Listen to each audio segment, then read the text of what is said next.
साम्राज्य न्यूज, सामान्यांचा असामान्य आवाज। धर्मांध शक्तीला पराभूत करण्यासाठी भाकपचा इंडिया आघाडीला पाठिंबा। सोलापुरातून प्रणिती शिंदे यांना दिल्लीत पाठवण्याचा केला निर्धार।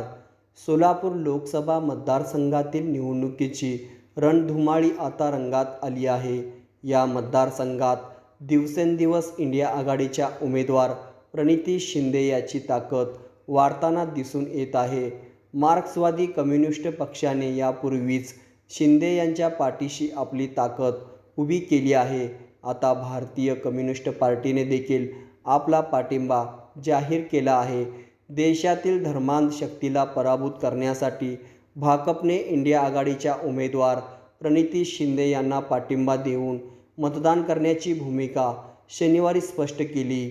सोलापूर लोकसभा मतदारसंघातील महाविकास आघाडीच्या उमेदवार प्रणिती शिंदे यांना पाठिंबा देणाऱ्याच्या संख्येत दिवसेंदिवस वाढ होताना दिसून येत आहे।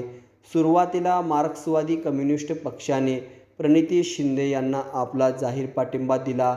त्यानंतर संविधान बचावाच्या या लढ्याचा आपण उमेदवार देणार नसल्याचे MIM कडून स्पष्ट करण्यात आले।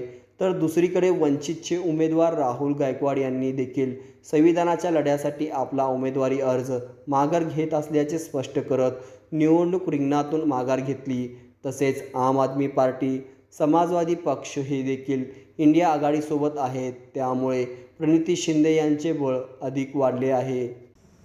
मी भारतीय कम्युनिस्ट पक्षाचे शहर सेक्रेटरी आहे, अंबादास तडकापल्ली। आपल्या भारतीय कम्युनिस्ट पक्षाचे धोरण आहे की भाजप हा धर्मांध शक्ती याला पराभूत करायची आहे। कारण देशात पंतप्रधानांनी 44 कायद्यामध्ये 40 कायदा कामगारांचे रद्द केलेला आहे, खाजगीकरण केलेलं आहे। धर्मामध्ये तेढ निर्माण करून हे लोक राज्य करत आहे। त्या धर्मांध शक्तीला पराभूत करण्यासाठी प्रणिती शिंदे ताईंना आम्ही मतदान करणार आहे, विजयी करून त्याला दिल्लीला पाठवणार आहे।